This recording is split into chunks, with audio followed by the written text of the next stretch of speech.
it's me, I just send me it's me, I hate my so but I'll buy it, you know, used to. Amen. Amen.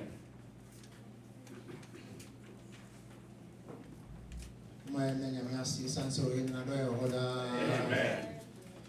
Again, you use one, you ever say, and said, if I said, the choir, or your home, the choir getting your fast one. The various challenges are all answer, you know, you get me. Sharing ideas, now, get me out try so. It will be special for Seattle because unlike all the other churches in Seattle, they are not just the leaders in one or how they want to have in our crowd. And I'm saying it's a blessing and to do is a big one.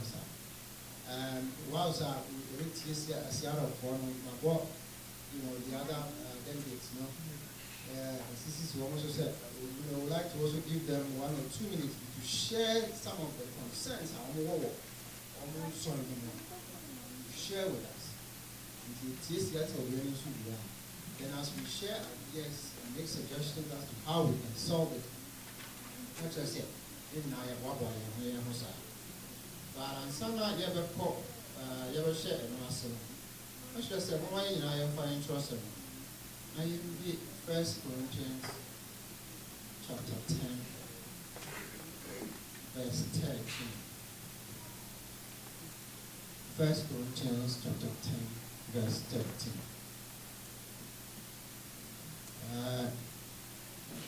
I say, no test or temptation that comes your way is beyond the course of what others have had to face. All you need to remember is that God will never let you down. Amen. He will never let you be pushed past your limit. He will always be there to help you come through. Amen. Amen. The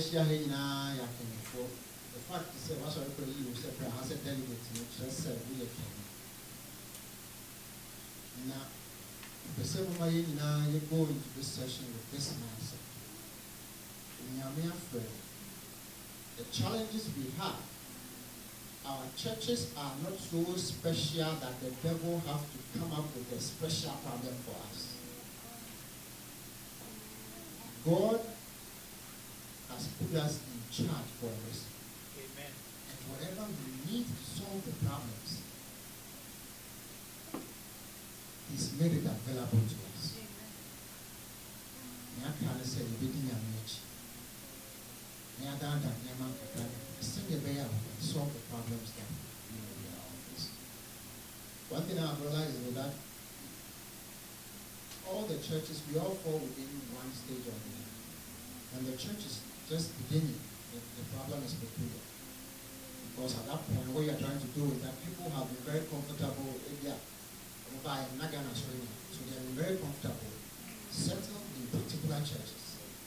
It's now the difficulty is trying to pull them, you know, so that we can all come together. So sometimes some of the problems we have no area leadership. Sometimes if you want more, some guys say they are yet nasty, I get to me up and moving us over to me as plain as possible. It's not a create some kind of animosity, you know, error, the integrity. If I'm almost baba, almost very comfortable. If you see a whole lot, so I'm not quite any more pie, to certain level, maybe I bet you will get a software, and I see for pass order, and I said, those things all can become a problem. But yes, irrespective of the stage in which our church is for, the problems we face, I want us to realize, including the challenge of the youth, that God has given us the resources to solve it. And he said it right. The problem in Riverside will be different from the problem in Seattle. The problem in Arizona will be different from the problem in Bay Area. Let us try to look at our environment and look at the resources that we have within our environment, and then figure out the best way we can apply it, you know, to solve the challenges, you know, that we have. GTE say as we go into that, maybe should I be and so with that, no, I want to start this week. I want to start from Manisha's Denver. Now, you know, Seattle. Now, Africa, Japan. Just share with us opinion. Share with us some of the the challenges that are coming and that you are facing as a church. Now, okay, even I to be and not Yo, everyone who said them.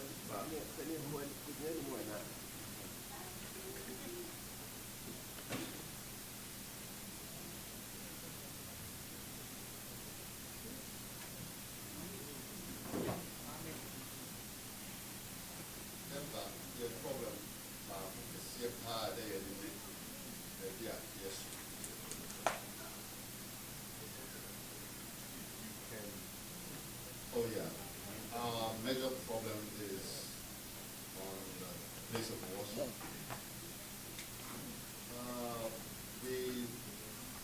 We rent a place of worship from Baptist Church, and the caretaker for that place was very good to us. But as we saw in the Bible, there was a new Pharaoh. So that replacement has been causing a lot of problems for us. And because of that, we have been looking for a new place of worship. Actually, Denver is much, I can say, a developing state. And right now, it's not easy to come by a place of worship, or because it's very, very expensive because of something which I've been introduced over there. Marijuana. So it has, actually the standard of living has gone very high. And because of that, we have that problem. As I stated last night in our report, we only attend church on Sabbath. Because apart from that, any day that you put in a request to convey to worship, the caretaker will not accept that. So it has been a problem for us. That is the major one that we can tackle with. Okay, so that is the main problem with Denver. Thank you very much, Denver. We'll get to it. Now let's invite Elder Noche, to share with us some of the challenges that in Seattle. Praise God. Hallelujah. Hallelujah. Amen. First of all, I just give thanks to Almighty God for bringing us all together, especially our brothers and sisters from far. I think we've been blessed for these programs. And earlier we were talking about, is it important to even establish Kenyan church? I'll just give a very short testimony about myself. I used to live around here, and I started, going to church with Elder George. At least I lived here for 8 months, and we were active. But I moved closer to my job. But when I moved there, my going to church became, was kind of like, stop right there. And then I moved further, and then it stopped completely. And for the past 12 years, no active church. It's work, home, work, home, work, home. And all I got, trust me, it's all gone. I lost it all. Okay? But when PaGAF came, and you can't say Ghana Seattle without mentioning Edokoku Watin, Edoshim Sako, Edatenyako, and Co. These elders have done tremendously for Ghana Seattle. Amen? Amen. They always come here and visit us and motivate us. So we became active in PaGAF in 2016. And then we started going to, meeting once a month. Sometimes at the Marco's house, and other times my house. And then we would progress to twice a month. So by God's grace and with, prayers, we were able to get a place of worship, which we started going every month, every Sabbath. But now we have progressed to a situation where the conference came in, gave us a pastor. Amen? Amen. They also chip in into our rent. At least they pay half a year for us. Amen. Which is also another Amen. progress. Amen? Amen. Now, our problem, like every other churches now, is the membership. Membership right.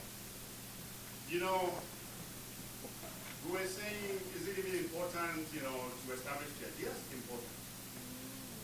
And I can testify that most of Seventh-day Adventists came here. They are now in Pentecostal churches.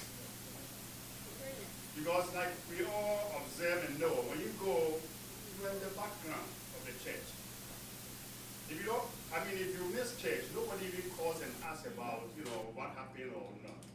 But if you are in an Adventist group, look, I drive hour and a half in and hour and a half out. But if I miss church, I think the members can testify. I'm either at home, Ghana, or I'm seriously sick. For the last 4 years. You know what I mean? But the 12 years sabbatical absence. Wasted. I'm telling you, it's true. It's a fact. This is a great testimony to you. Everybody here. But what I can also testify to is that, when I became active, God has given me all that I lost. Amen. Amen. And the blessing is going through, Seattle membership. And like I said, we are a very small group. We started with motivations, but, like every program, we still have individuals who are still happy in where they are. But we are trying to, with prayers, I know they will come on board. And our numbers will increase, tremendously. We also coming to host Evangelist Week, a month in April. So we will also allow, expect you guys to help us in prayers in your thoughts. That evangelism month will be successful because we want to tap into the community that most of, even the Adventist groups that they are being active in the Pentecostal churches, we will try to see if God can be kind to us to bring the world to the fold. So in terms of accommodation where we worship, by God's grace we have a place of worship. Our rent is so far, even though we are a small number, we're still able to pay our rent every monthly. Thanks to our treasurer, they are doing a good job. They put the numbers and always every month we are not behind. And we have a church pastor who is also Pastor Wagner, and wife also assisting us tremendously. So where we fall short is the membership. But hopefully with prayers and God's grace, we'll be able to improve on that aspect. Amen. Amen. As he was talking, one thing that came to my mind was, is it on Paul that, play the song that said,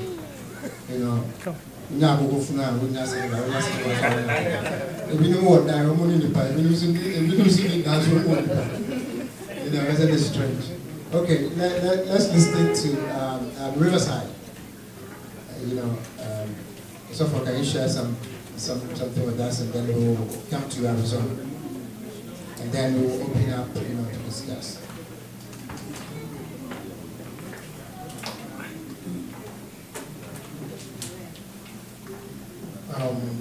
Some of the problems I see in our churches are these. One, we are now embracing the cost of church planting. It's costly. Some of us, we don't see it, but it's not cheap. You cannot just say, let's gather together and make a church. Now, the realities are hitting us. You need a church, you need to pay for rent and other things. So, it is a problem everywhere. We need places of worship, and it's not cheap. So So the cost of making a church is one thing we need to embrace. It's not cheap to plant a church or to do a church. And apart from that, you need some things in place, and it's all costly. You need programs, you need personnel to plan and other things. When we were back home in Ghana, you start a church and it's growing because everybody is coming and automatically you don't do any research about how to win people. All that you need is to get your choir and then you get a pastor, church leaders, and then the church is growing. But you are in an environment where you need to plan strategically. Even your own children, how to let them love the church and then stay in it. It's not like we were born into it, we go to AY programs and then all of a sudden we are loving it. That's not it. So many things are competing here. And so we need to embrace that the church business is costly and we are not getting there. And it's a major problem facing us. The other one is how to do it against when we are doing it now. How should we do it as against what we are doing right now? Because right now, we are going the Ghana way where we think that the church is still at Bantama and that people are supposed to come. It's not it's not what is happening here. Look at the distances we stay and live, and then how much do we drive out here to the places where we worship. But then, how do we even get people to come to church as against their job and other things? People are working. Some work at night, others at some odd hours. But we need all these people to be part of church. So how do we do it against what we've been doing traditionally? So it's also a problem, very technical. And then we also have as a group, it's normal to everything, but sometimes we see this internal squabbling and infighting, and that is also a problem. When we meet, we have among ourselves problems that we need to solve about, not able to live amicably with each other.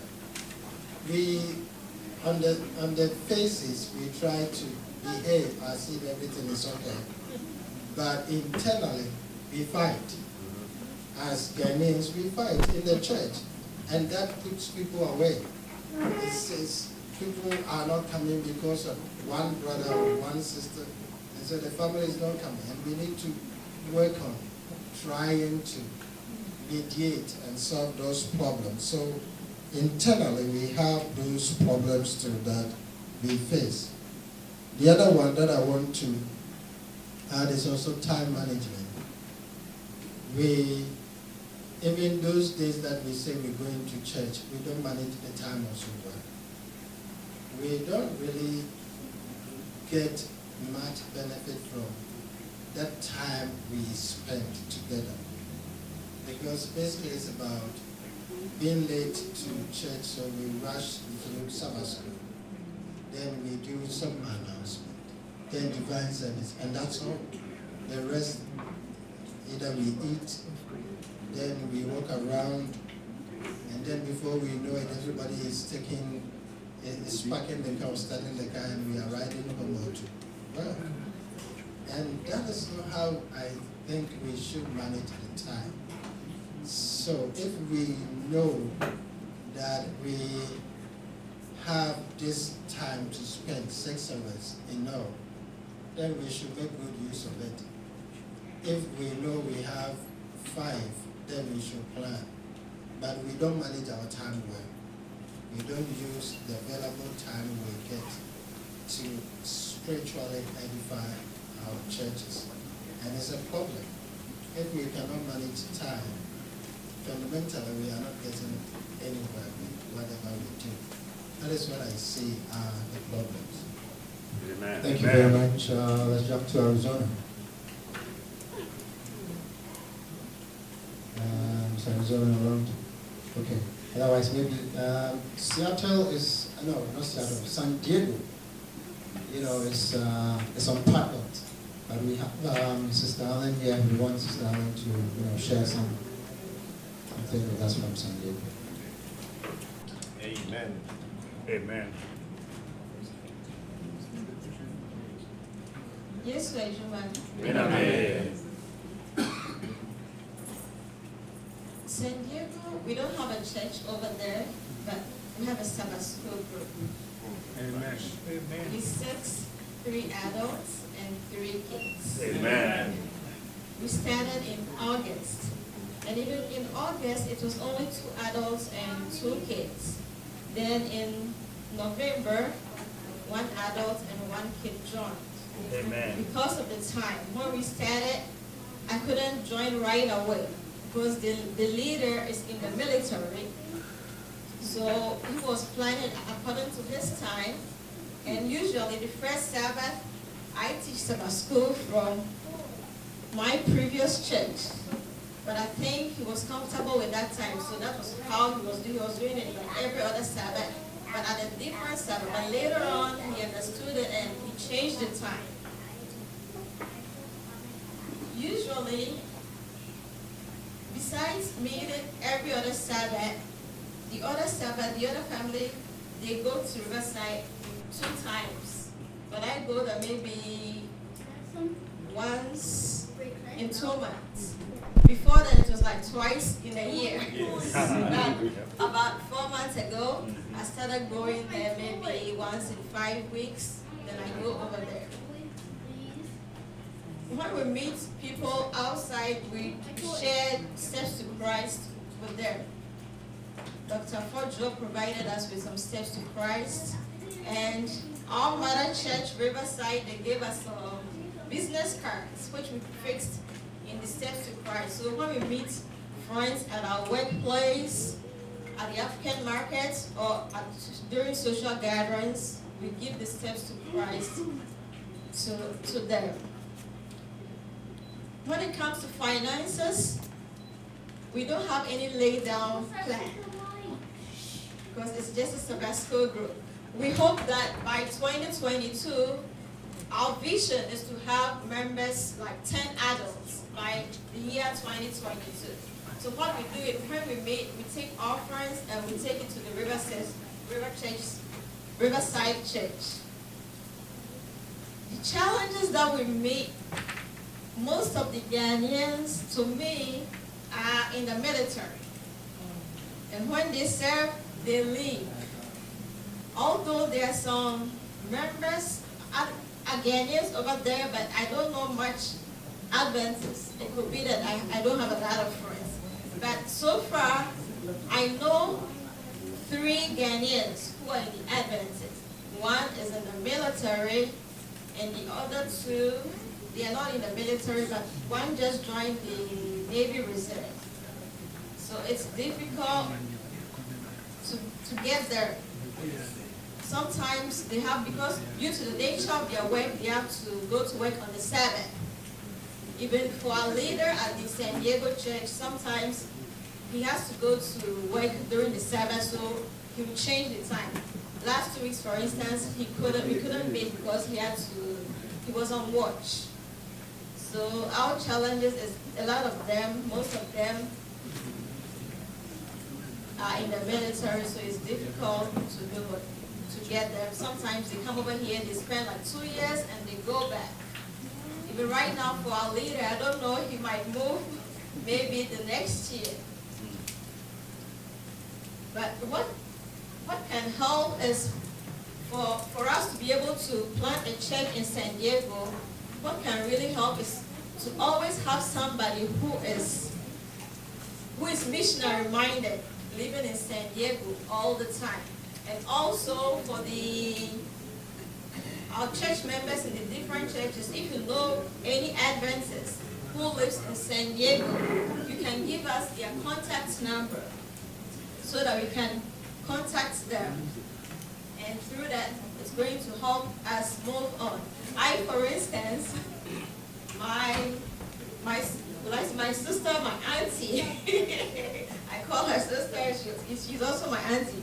She gave my number to Gideon Osei, our leader. He contacted me and I was able to join. We meet at his house. So that's what I have. Thank you very much. There's one thing that our sister said, which I think that, honestly thinking about the way forward, I was thinking that as we think of entering new territories, it might probably be the best way to go. You see, it's different when you get to Denver and then you see an back one, so you say that back when we are setting up a church, and so you should be in the forefront, and so get things going, and then you leave it for the back. However, when you deliberately, intentionally place somebody who is mission-minded there, I wants me to say that. That's why it's in Fresno. That's how I said it. When you deliberately put somebody like that there, you realize that most of the time it is much more easier because you always need some point. What's what it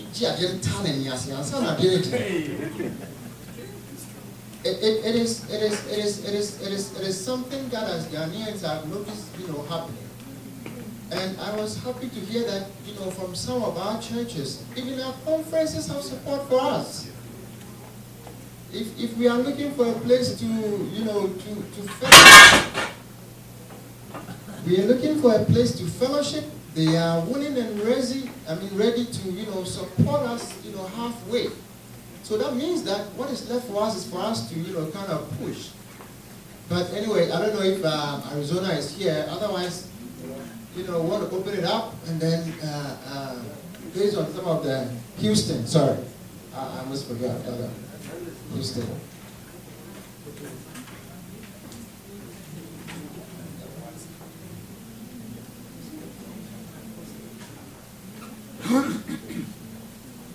Hello, everybody. Houston, I would say we have a lot of challenges, but we're trying to turn all of them into opportunities. So last night, if you watched the presentation that we had here, we listed, in 2019, we listed 13 challenges, but we're able to turn some of them into opportunities. We did the same thing for this year, and we're working through them one by one. One thing I would want to stress on is growing the church in terms of membership. So we believe that the other challenges that we have are manageable. But one thing that we want to focus on this year is how to grow the church. So we have two focus. We're focusing on the existing church members that we have, and then the next part, the other part is outreach, and then reaching out to all the other Ghanaians that we have in town. So the challenge right now, we kind of devised a couple of plans. One thing that we're doing right now is to have every member target somebody, just one person, target someone, and then engage with the person throughout the week, and when possible, invite the person to church.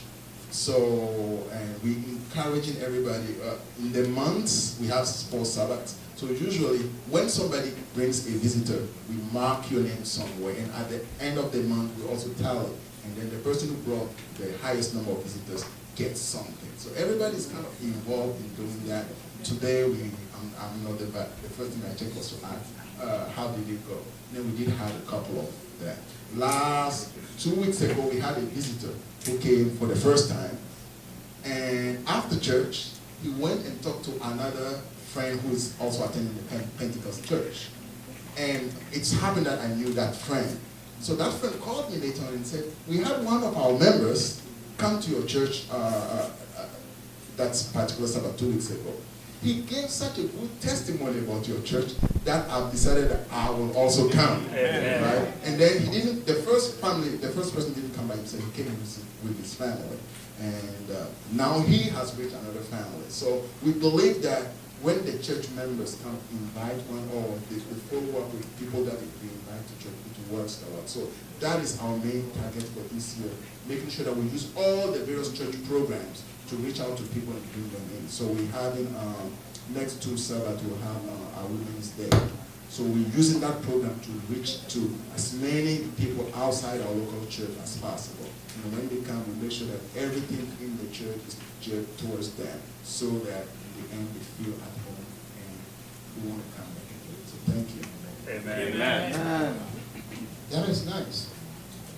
One of the things I want to highlight at this point has to do with, when we're trying to mobilize and then, pull people, especially those that have come, have settled in the Pentecostal churches, those that have come and they are, sometimes in the other Adventist churches that we want to, kind of pull them. Sometimes there are certain things that are holding people. And let me share this. My wife volunteers at the La Sierra University Church Community Service. Since we arrived in La Sierra since 2014 or so, virtually almost every Wednesday my wife is there. One thing we notice is that most of the people who go there, they get a lot of support, who volunteer, they get a lot of support. Unfortunately, my wife wasn't getting that kind of support.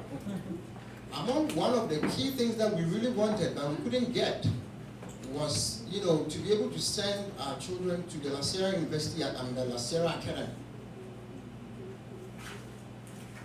Most of the people who are there now, because they are known to be members of La Sierra University Church, they have a huge scholarship fund that are supporting their members.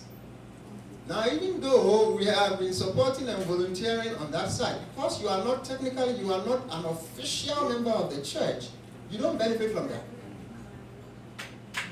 And so I don't know, but sometimes I feel that there are certain things that hold people in other places. But sometimes, when you want to think a little bit outside the box, and you also want to think a little bit of the mission and the objective, you want to ask yourself, there is always a cost to something. Maybe you can decide, okay, because you want to enjoy some of these benefits from these places, you want to stay there.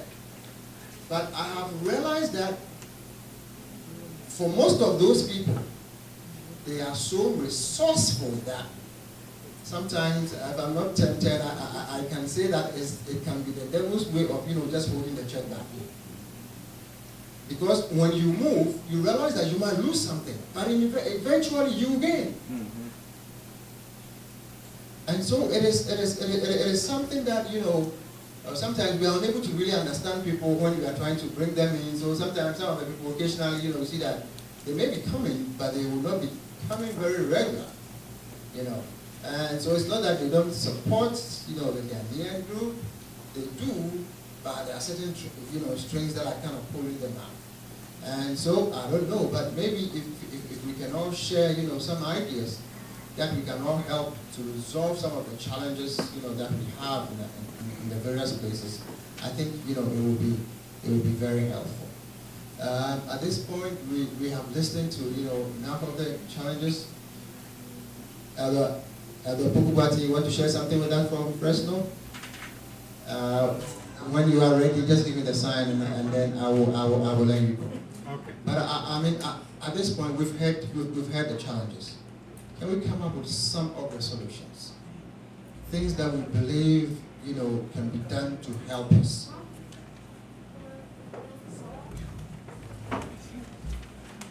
And one of the things that I want to begin from, and especially, with those of us that are young, you see, gradually, and especially those of us that are present here, I believe that anytime the children of God meet in His presence, God designed that meeting for a purpose. It is not by mistake that you are here today, at this time, at this hour. Now you can switch into the mood of we against them. On the other hand, you can also switch into the mood of this is a problem that I want to help solve. And when you take that step, you see that most of the time you see things differently. You see, I was happy in the morning when Afripa, said, hey, just by listening to, Sister Irene and listening to, Mrs. said that 1, 2, 3, 4. Let's move, you guys be together and then come up with something. You see, gradually it takes us from that stage where we only see the problem, but rather we are changing it and focusing it in terms of putting our energy into getting things done. Now, we may not have all the resources. Just like, that our song says, brighten the corner where you are. A little bit here, a little bit there. I believe we'll do this. I saw a hand back there. Yes. I see that we should look at how we give to support the church, because whatever we want to do, we will still need money. And if you look at PaGAF being funded by individuals, it makes it very hard to even get dedicated people who want to do it. Because now, if some people are willing to do it and they don't have it, and there's no budget in place or money to support, then it will always go around those who can afford it, but they don't really have time. So what do? The job becomes a part-time or half-time job. Time. And that is not how we want to make the church. So we should do that financial promotion very well. Those who are working and are also able, we should be able to give. Sometimes it's very difficult when you're in the church and some people are saying, yes, what's the meaning of that? If we cannot make it move, then why are we gathering around? We need it. Because whatever we are doing, the cost component is huge, and we need to meet it. Face it very well. Because you cannot do church without money. How can it happen? You need people who will volunteer to do it. You need people who will have much time to do it. You need resources to make it work. Other than that, the way that we are doing it, we will progress, but it will be very long. When the little that can afford, we need to squeeze time out of job in order to do service for the church. We will progress, but it won't be easy. So we need it. We need money. The other one is time, but it's the same about the job, because it is me working and then still making time for the church business. That is why our young people are enjoying the other churches, because some of your continent, it's already cooked. Those churches, it's already cooked, all the ingredients added, and you just go and enjoy it. Yeah, do offering opportunity, some people are paying it. And so you, instead of coming to this community where the little that you have, somebody is even calling for it. Was I calling for your time? And everything will squeeze you. Then why don't you move away to other places where you sit at back and then you enjoy? We have free bone to cook on bed.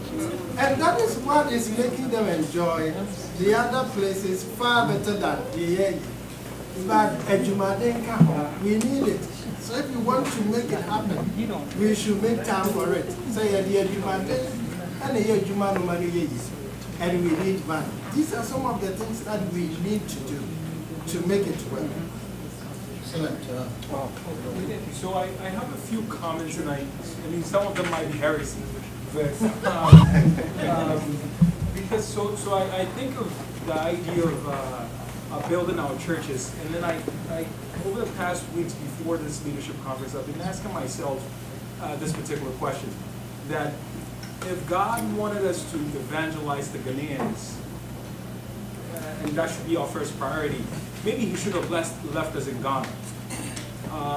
The reason why I say that is if God brought us here, then maybe the pool that we're supposed to reach out to is not just ourselves, or probably it's not just us. It really is just going out there and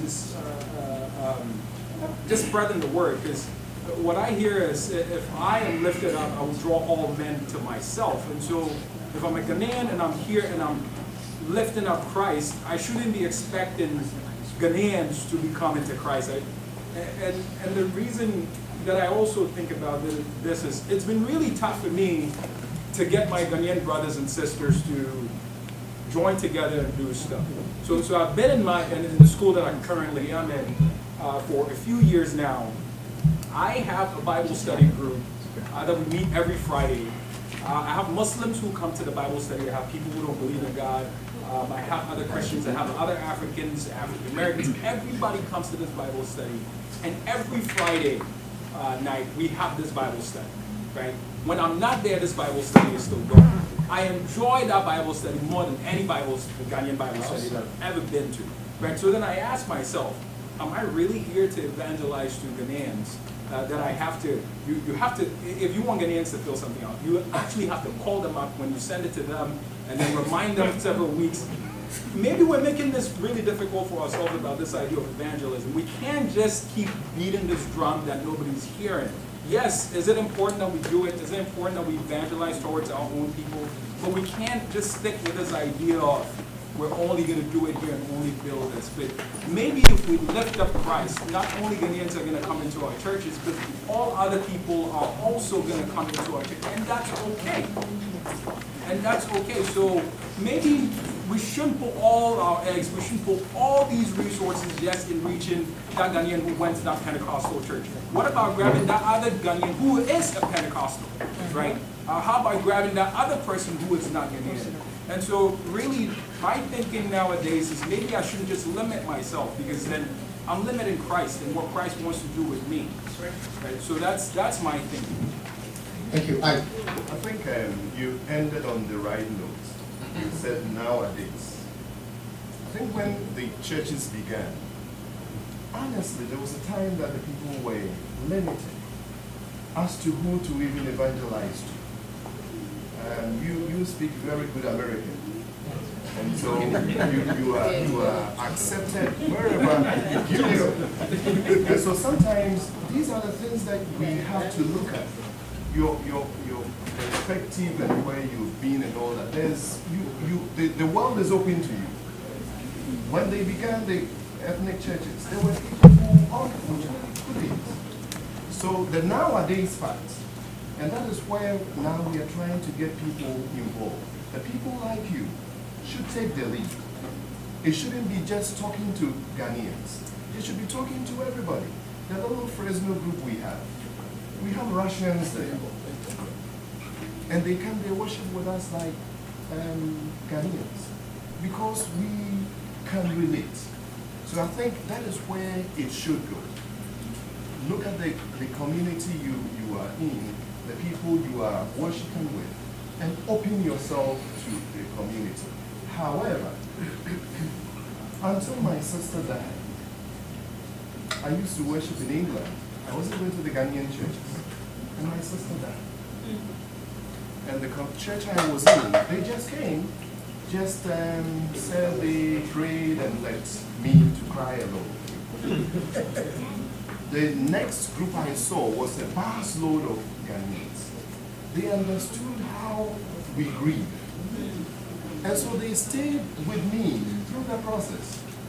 And that was when I told my wife, even though you are singing with the other groups and all that, we have to find where our people are. Because there are certain things you can't buy with money. So there are times that you really, especially when you are living outside of home, to get that kind of support. And that's where sometimes the feeling is. Thank you. So you see, we need to work together. We need to reach out to the people that are here, that are lost. At the same time, our younger brothers and sisters who have that strong connection, who are within that kind of community, that can easily embrace and reach out to the non-Ghanaians. That is your effort. And honestly, you see, as you share stories like that, I mean, we all should be proud that we have a brother who is within the Ghanaian church community, and in his school, he's organizing Bible studies, not just for Ghanaians, but for other people. Where did he get that foundation from? And that is what I believe that, we're trying to, kind of, go. Another Malcolm. Yes. I grew up in Asia, and I didn't know the Ghanaian church. I wasn't from the Ghanaian churches until I moved down to U.S. California. And when I came to Cincinnati, we started Ghanaian church there. And that was in Columbus. That's where all of us are having this one for number. When I moved to Riverside, I was worshiping in LA. I went to a Korean church. And when I got in, someone met me and said, well, I don't think you belong here. There's another church over there. Yeah. So they directed me there. I went to a lot of churches in LA before I found out there were some Ghanaians in La Sierra University. So I visited them one time. And after a while, I said, well, you are many Ghanaians here. Why don't you get together to worship as Ghanaians? Because I know some Ghanaians who are going to Pentecost because of the language barrier. When they go to the non-Ghanaian church, they don't feel comfortable to be right. So Pastor Dan Smith was the La Sierra University church pastor. So we sat with me and asked me, why do you guys want to worship alone? We have the Nigerian, the Spanish, the Fijis. Why you guys? I remember I was in the document and I said, Pastor, we have problem with some of our members. First of all, they're not good in English. When they come, they just come as sit back and go. No one recognizes them. Secondly, we have some of them that due to that, they are going to Pentecost. So, Pastor, do you think it's wisdom for us to feel comfortable in the university church and our other Ghanaians just vanish and lost?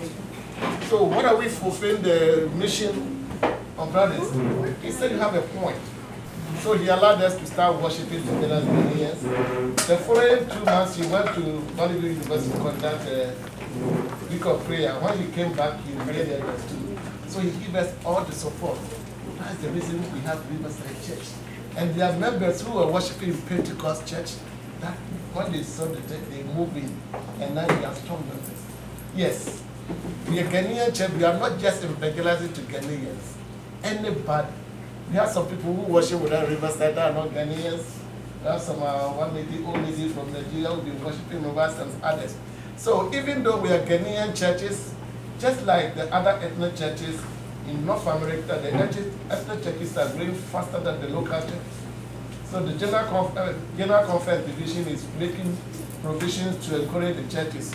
Yes, among ourselves sometimes we have internal conflict, but when we stick together, we're able to reach out to our brothers and sisters. We have many Ghanaians in our localities who are going to Pentecostal churches. Why? Because they didn't know the word local churches. And when they find Adventist church and they go, they are not able to participate in terms of Sabbath school discussion and others. To end up the note, when we started, we have an elder called LA. Riverside and LA start together at the same time. Then the man somehow passed away. In fact, they wanted to just give him to something to throw him away like that. We just started a church. So I called the elders in Kokum when we started and said, this is the issue we have. Within 24 hours, they wired 12,000 into the Riverside Church. And we're able to give him a fitting barrier. So we are not just worshiping, we are taking care of ourselves. We have a lot of students that are in La Sierra University. And sometimes what we do, when students have gone through, when you come as new Ghanaian, I don't need you to go through that struggle. We share our opinions. If I have a job and I know how to go through, we help ourselves. So it's not just evangelizing, we're also helping others to fail. And sometimes I learn from an Asian colleagues, they stick together. The Koreans have a group. If I go to university and I finish, my other Korean is coming, I leave everything I have in that group for that. If we can do that as Ghanaians, there's nothing more evangelizing than showing brotherly love. Yes, sometimes among ourselves we find the differences, but if we stood together, we're able to work together because we immigrated from Ghana to here. We have similar problems. We can share them. And when we share them, we can reach it to others.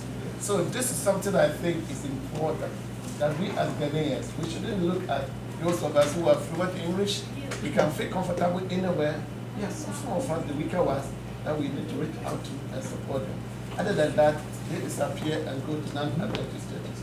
And when the day comes, God will ask my brother, what did you do? What did you do? I have to say, thank you.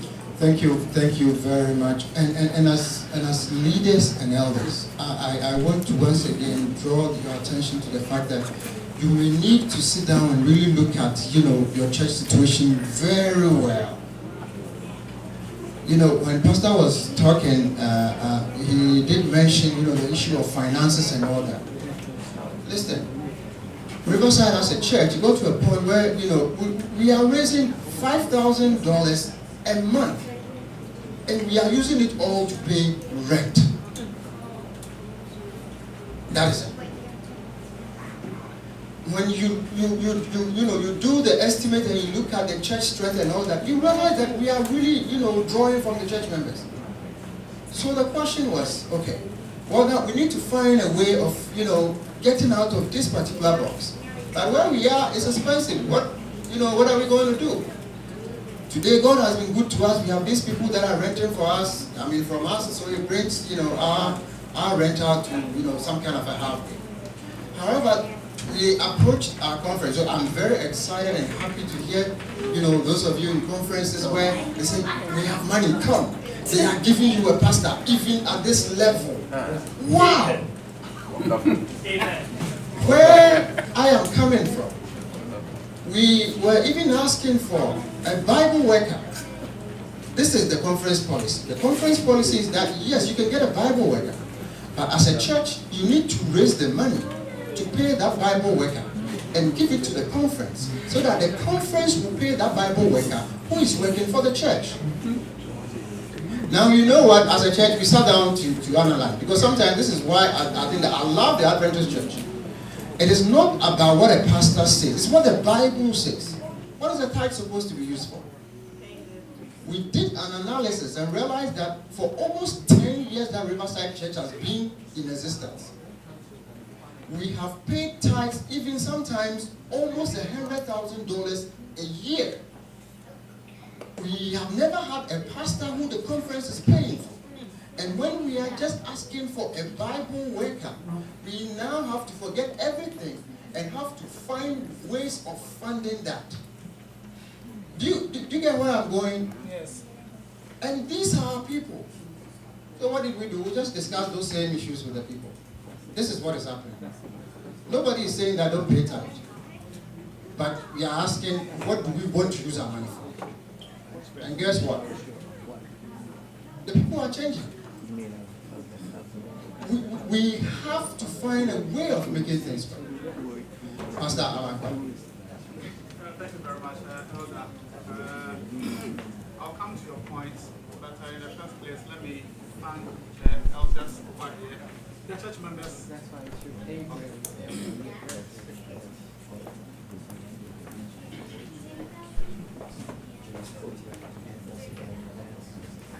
Thank you.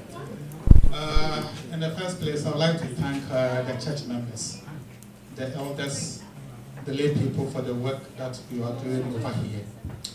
You remember when we were in Ghana, anytime there's a new church, a planting of a church, a lay person is sent there to take care of the church, groom the church, grow it to a point, then they leave it to maybe a district or something like that.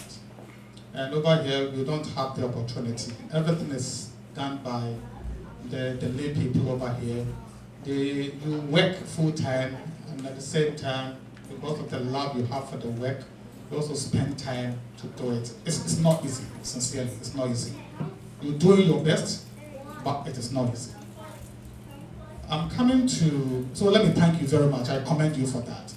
Let me come to where Elder talked about. I'm talking from the conference perspective.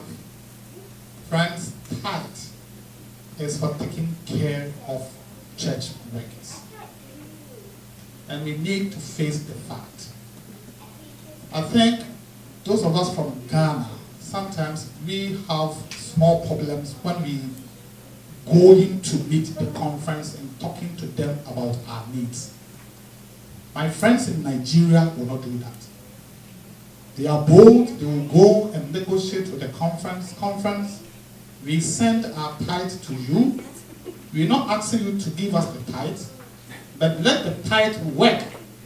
The reason why we got a tithe is to make sure that we get people to evangelize, to work. So I remember a friend of mine, Andrews, he's in school, that at Atlanta, Nigeria, group, they had to employ, him as a part-time. I'm saying that the tithe sum of the churches sent to the conferences are enough for church Bible workers. And the church can work with such Bible workers to grow the churches. If we should leave it to all of you who are busily, engaged in full-time work and at the same time trying to do this, it's not going to be easy. So please, now North America Division has seen that the churches over here are going down, with the exception of the ethnic churches.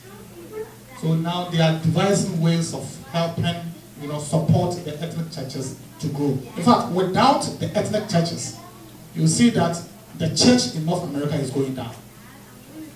I can say that the ethnic groups hold about 60% of the population in North America now.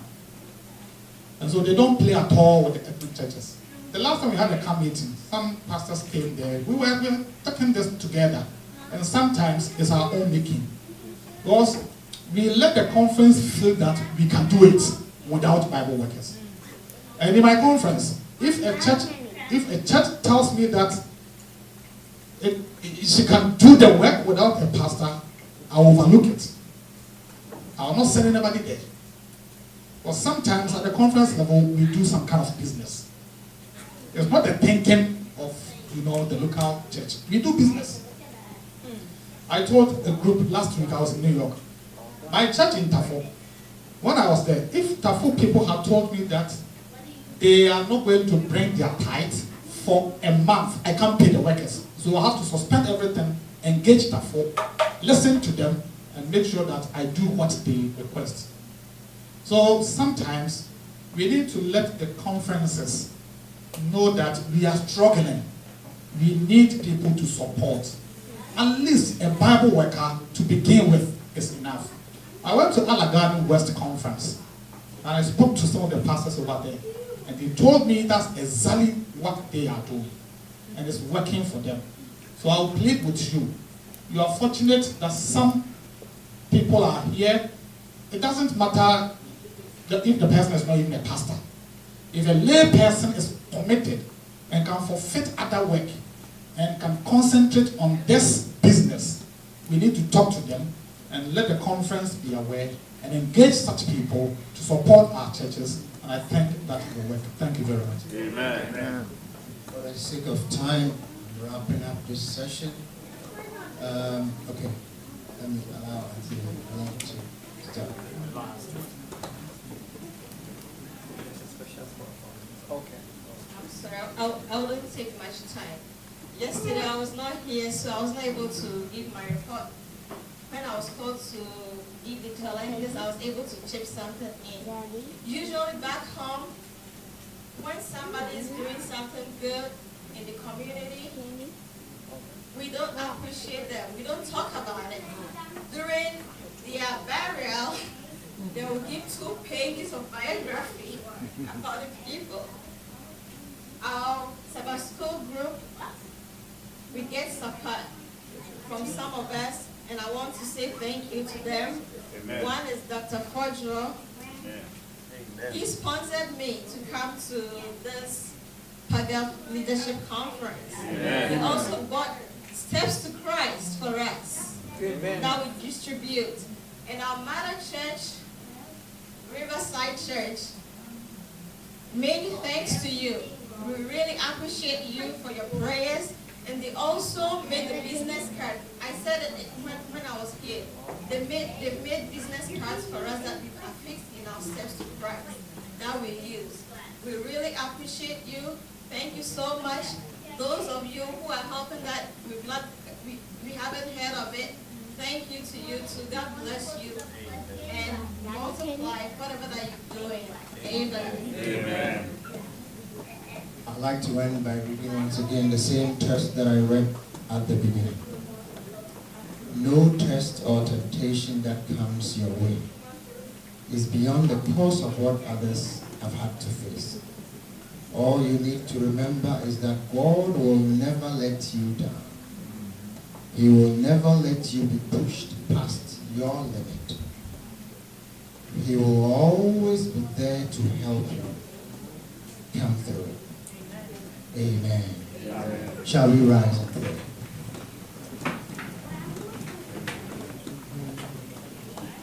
Our Father in heaven, we thank you so much. Sinners as we are, you have called us, you are saving us, you want us to reach out to save others. The problems are enormous, sometimes you don't even know where to begin from. But we trust that whatever we need, your word says you will provide. As we look for the answers, please show us the way. Lead us as we have gathered here. Whatever peculiar challenges we are facing, we pray in the name of Jesus that a year from now when we meet, may we turn our challenges into praise. We believe that you can do it. And so we leave it at your feet. We thank you for this opportunity. In Jesus' name, amen. Amen.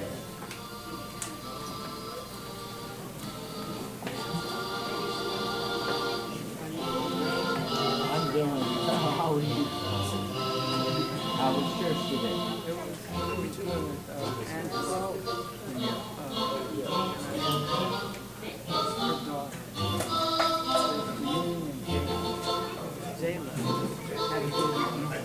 I feel that the lunch was heavy.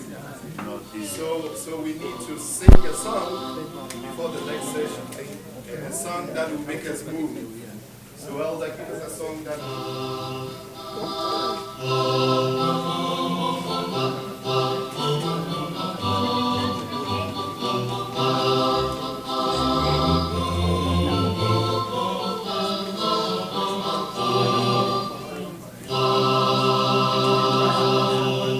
which one do you want? For the Abraham? For the Abraham. As many sons as God Abraham. I am one of them, and so are you. So let us praise the Lord right now, Father Abraham. As many sons as Father Abraham. I am one of them, and so are you. So let us praise the Lord right now, Father Abraham. As many sons as Father Abraham. I am one of them, and so are you. So let us praise the Lord right foot, left foot, right hand, left hand,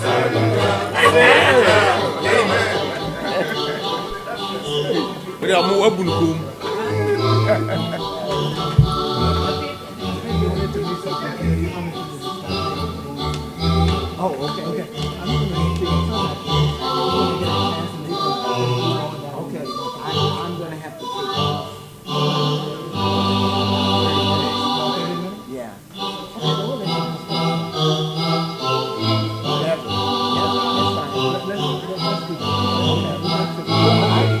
How long will you be?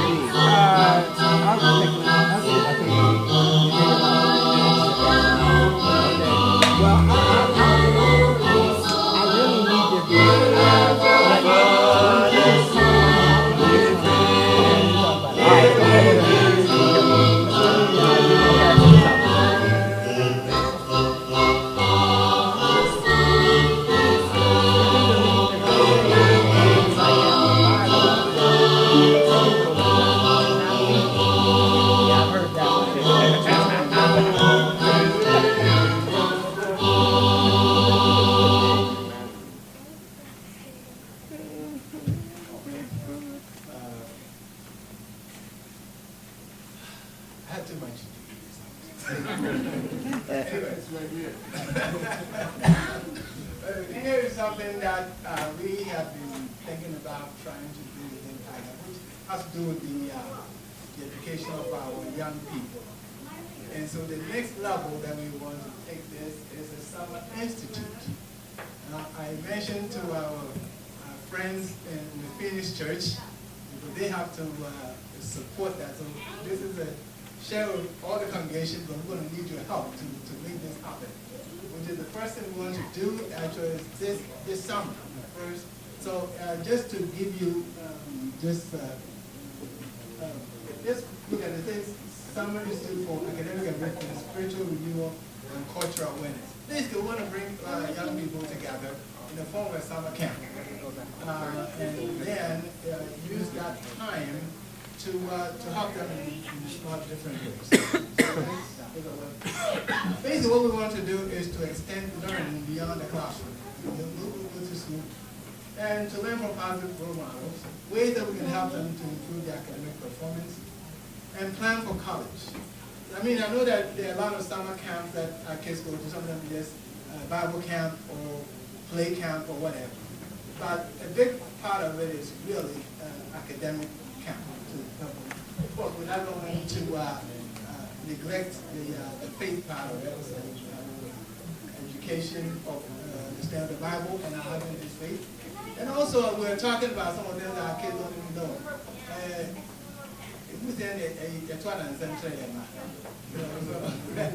So we announce this story. So these are things that so we are going to explore some of them. So what are the activities that we plan to do? Basically, classroom teaching. What we want to do is we want to do this in Phoenix.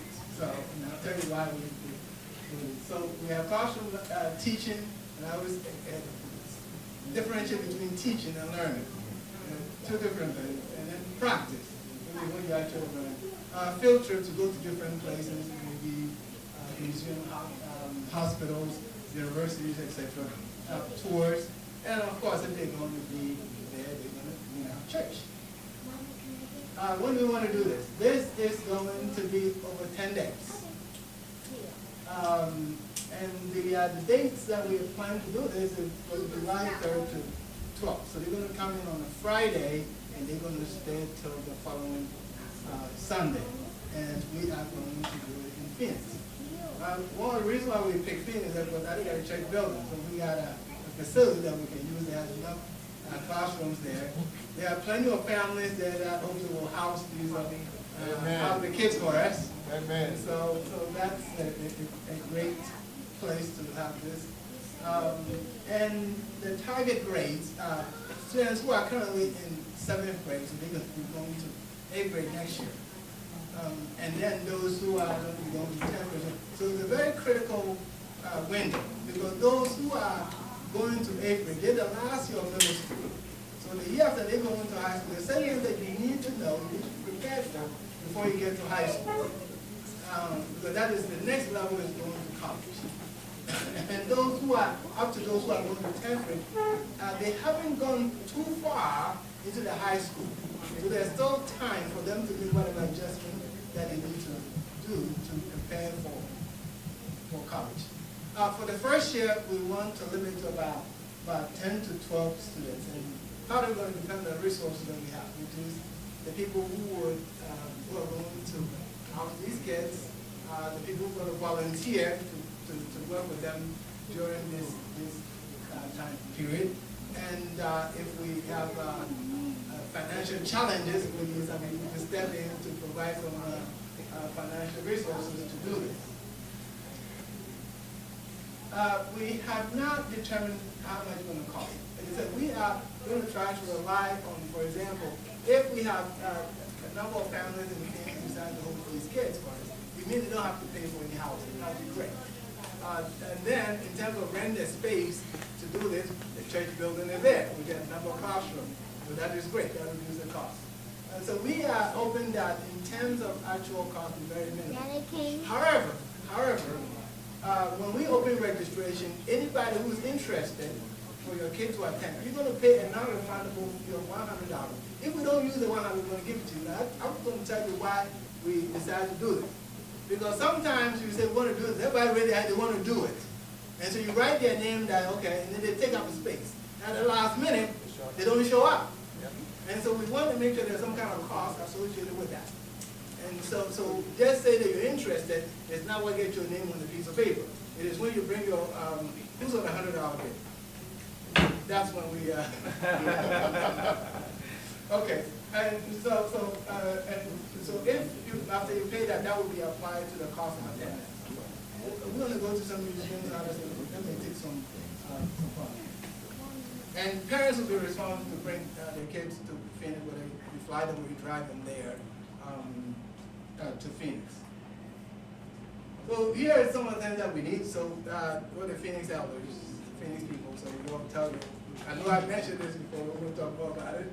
Which is we're going to need families to house these young people. And we need the professionals, and I see all of them here. And you're not too far, so at least you got to give up a day that you can come to commit some time to present, to teach. But we wanted to show them what is out there. And maybe some guidance as to what they want to study in college, what they want to do. One of the questions I always ask all the time is about young people is that, what do you want to be when you grow up? It sounds like a very trivial question, but it's quite fundamental. And the question I ask the parents is, what do you want your kids to be when they grow up? And because, as I say, if you don't know where you're going, any road will lead you there. So we need to make sure we see where the kids are going. Got young adults that to help to mentor and chaperone, because usually these kids are going to be there, we need somebody there to guide them. Unfortunately, we have some young people in college and graduate school in Arizona who we need to help. Other people who are going to come there and spend a week, 10 days with us, that would be great also. So we need as many, and the adults, because we need people to drive these kids. Even if we have to pick them up from somebody's house and bring them to the place, or if we're going to go to a museum, we're going to visit the science center, we need people to drive around. So we are going to need this in transportation and also funds. The registration, we're working a few things out, we will be announced soon, but we just had to go all the leaders of the various congregations. So the first time, the first go around is probably we'll be limited to PaGAF members, but still, of course, the number is very small, so as soon as we open it, you need to commit real fast with your $100 bill. And so get ready. So I think so we know the target group grade, those who are going to 8th grade up to those who are going to 10th grade. Got my email address, phone number. If you have any questions, you can contact me. You can talk to me right now while we're here before we leave. We plan to do that this summer in July in Phoenix. And it's going to be a wonderful time. The weather is going to be a lot warmer than Seattle. So this is our summer institute. That what we hope to do is that we do the first one this year and do it every year and then continue to expand it. I think that I have another presentation I'm going to go back. We can ask questions of it later. We have a guest here. Reverend Doctor. I think we'll move on to it. I'm going to introduce You've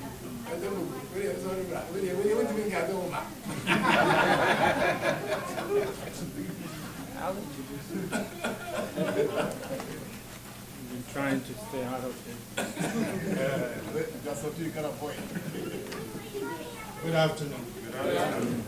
I've been asked to introduce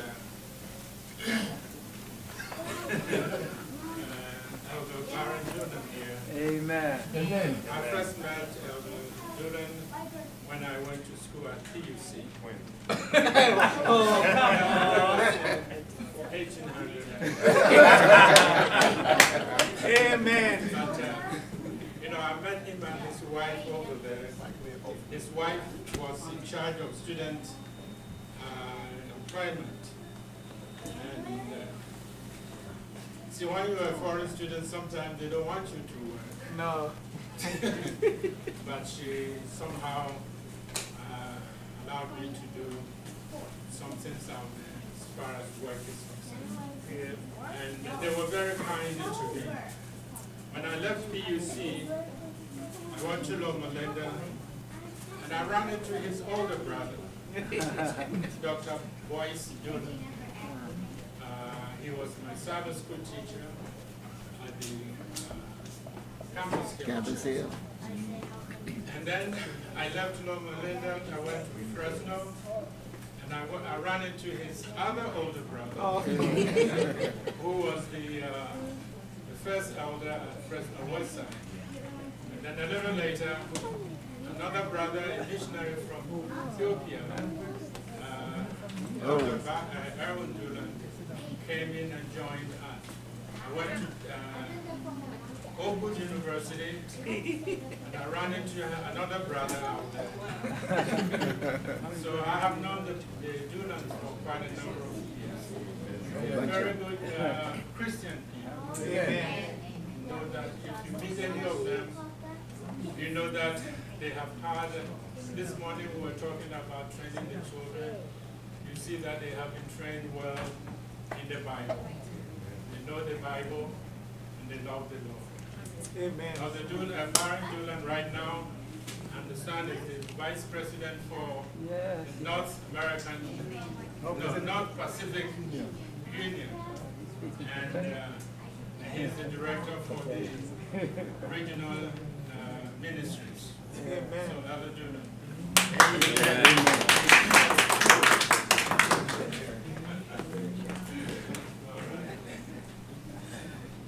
Delighted to be with you. God is good. All the time. God is good. I had to Get a fist bump from here. You let him come in your group. Be careful. Careful. But delighted to be here, and was glad to know that the group was meeting here, and had a number of places to go today, but this was certainly one of the places that I wanted to be. So, some of the challenges that I've heard since sitting here not too long, these are regular challenges that practically every immigrant group that has come has faced. I believe, however, that the time for making change in the organizational structure and policies of our division is ripe for change. Amen. Amen. Amen. And somebody got up and said, when you meet with the conference officials, don't be nice, but push a little. And I think that's good counsel. I will share with you, however, that there are some policies that you may not be aware of.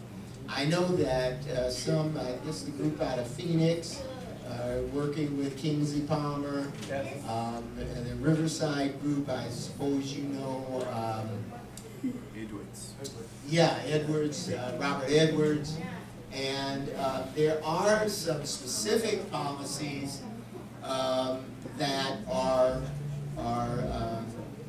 the domain of regional ministries, but there also are some other policies that have come in just recently for immigrant groups from the North American Division. Are you aware of those? Okay. Well, I heard some yeses and some no's. So we go with no. Okay. So that will probably be a discussion that we can have later on. I think you're probably aware of how our organization is organized, how our church is organized, and I will say that that can be very, very important as you develop. My experience here in Seattle, I started working with the Ethiopian church probably 1995.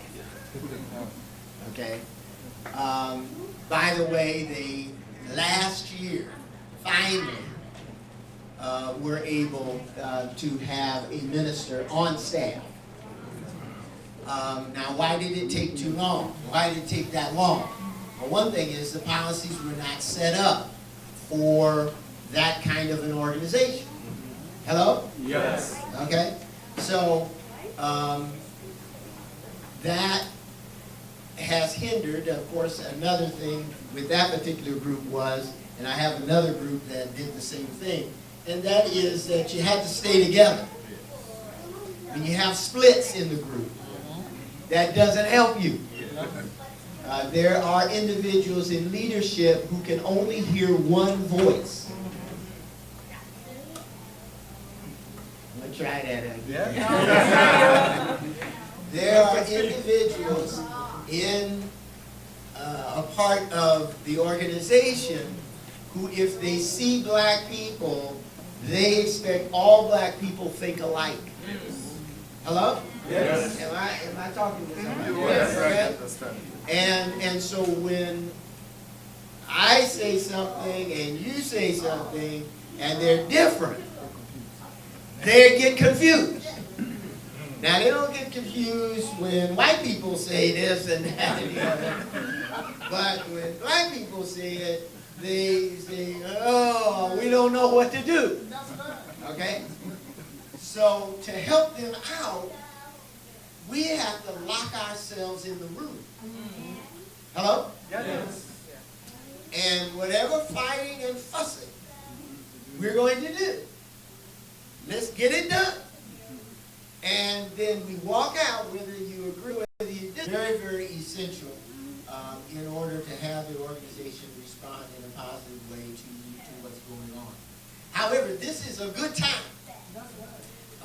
And I would like to ask the organization, I've passed out a couple cards and whatever, but there are some forums that you need to touch, okay? And if anybody is taking, oh boy, is this thing on?